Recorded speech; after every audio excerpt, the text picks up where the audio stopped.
duubabka iyo dhaqanka iyo waxgaradka soo jeeda meelaha degan muqdisho iyo xildhibaanada ayaa isugu yimaadeen waxay ka hadlayeen war ka soo yeeray maanta dawladda ka soo yeeray oo ku saabsan masiirka gobolka Banaadir iyo weliba waxaa la leeyahay la xisaabtan dawladeed iyo waxyaabo noocaas oo baahsanayn oo ku ag muqdisho oo kale taasna dawladdu waxay ku leedahay degmo kasta iyo gobol kasta waxay ku leedahay deegaano xafiisyo ay ku leedahay waa fiican tahay in daba galo oo la ogaado meesha ay ka jiraan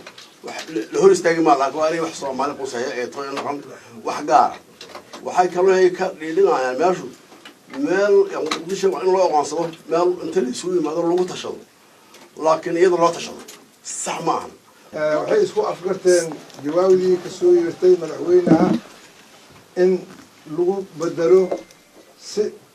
ku jirto munaasibnimo iyo xasilooni waxay isku afgarteen beelaha in arrintaas jawaab celin laga bixiyo unukoo ka turjumayno gobolka Banaadir dadka dego duubabka iyo odayaalka dhaqanka iyo xildhibaanada waxaa la yiri in la isku afgarto arrintaas inaysan munaasib ahayn jawaabdaas ma rabno si qaldan inaan u bixino dadka waa dad Soomaali dalkana waa dal Soomaali madaxweynaha dadka waa dadkiisi waxaa laga rabaa si inuu u jawaabo wax ku aadan in duqa magaalada kaligiis lagu qotomiyo goboladana waa badan yihiin deegaanadana waa badan yihiin saas xoogaa yar waxay nala naqatay in jawaab laga bixiyo xumaana oo lama jeedno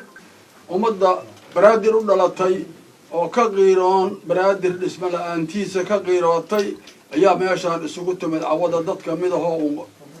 dad culus ah ilaahay helada soo culus yahay dadkaas wuxuu diidan yahay oo dhibsaha Banaadir dhismadiisa dadka dhibsayo dhamu ka soo horjeeda qoftii dhibsayso oo la arkana waana dhibaysaa taas ma rabno waxna dhibaayo in ma rabno wax dadka dhibaana u dhaweeyeen Banaadir wixii dhibaana waana dhibaya waxaan u jeednaa warqada la soo qoray oo madaxweynuhu uu soo qoray oo la leeyahay la xisaabtan iyo xisaab xilmale iyo gudiya loo saaraa iyo waxyaalka uu sheegayo oo warqadaas ku yaala waxaan u qaadanay waxaa la yiri hal maqaamka Banaadir hal la muujiyo 20 ka la mudeeyay muddadii hore loo mudeeyay waa baajiyeen midaana haddana lagu celiyay midaanay haddana ka hor ma hayaan ujeedadooda saas ay nala tahay haday saas tahay waa karaahsanayn la ka deeyo waxaana idin sheegaynaa ragga madaxda ah oo amba madaxweynuhu ku jiro amba ra'iisul wasaaruhu ku jiro amba taabud ku jiro way isla yimideen isla joogeen haddii ay suuroob weyn halkaan laha gooni loo diraa cidaan u aqbali mayso waxaan halkan ku akhrinayaa shirkii dheer caawa isugu yimaadeen qaar ka mid ah duubabka beelaha gobolka Banaadir loogana arrinsanaya xaaladda maartay gobolka Banaadir iyo sida wadciga u marayo warmartiyeedkana wuxuu ku taariikhaysan yahay oo caawa 20 bisha January ay tahay wuxuu ku bilaabanayaa sida tan annagoo ah qaar ka mid ah duubabka iyo waxgaradka beelaha degan gobolka Banaadir waxaan walaac ka muujinaynaa qoraal ka soo baxay xafiiska madaxweynaha haddaba waxaan maartay soo jeedinaynaa qodobo badan oo halkan ku qoran idinkoo dadka shacabka iyo kulli ay wada og yihiin in duubabkan ay hore ugu jireen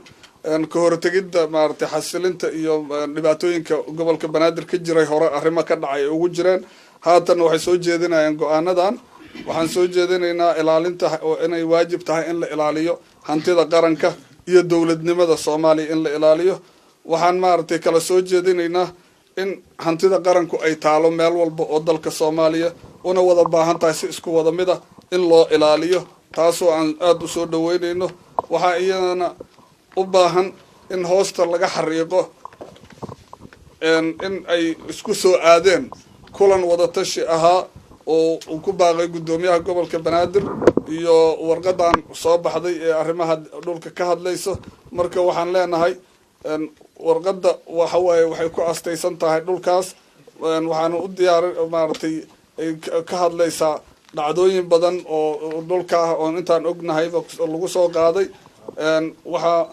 ayadana madaxda qaranka iyo dawlad goboleedyada la xusuusinayaa in dastuurka ogol yahay in ummadda soomaaliyeed isku timaado deegaanada ayna samaysato si tala ah ay wax ku samaysato taasoon diyaar u nahay inaan ilaalino iyadoo maaragtay lala tashanayo dhammaan beelaha wada degan gobolka maaragtay gobolka banaadir si ay u helaan maamul la soo doortay waxaan kaloo madaxda qaranka usoo jeedinaynaa inay maaragtay u ogolaadaan shirweynahaas inuu dhaco oo dadka shacabka gobolka banaadir inay shirweynahaas qabsadaan si ay uga tashadaan aayahooda una helaan madax ay soo doorteen waxaa kaloo odayaasha dhaqanku ay ogaadeen caawa in macnihii warqadaha dhulka ku saabsan in aysan warqad rasmi ah oo arrintaas ku saabsan aysan soo gaarin duqa magaalada ahna guddoomiyaha gobolka haddaba guntii gunaanadkii ugu dambeyntii waxaa caawa halkan markaan wada tashanay maaragtay isla ogolaanay in la magacaabo lana diyaariyo guddi ka kooban duubabka iyo waxgaradka beelaha dega gobolka banaadir dhammaan beelaha dega gobolka banaadir kaasoo ay ka tashan doonaan masiirka iyo mustaqbalka gobolka banaadir wabilaahi tawfiiq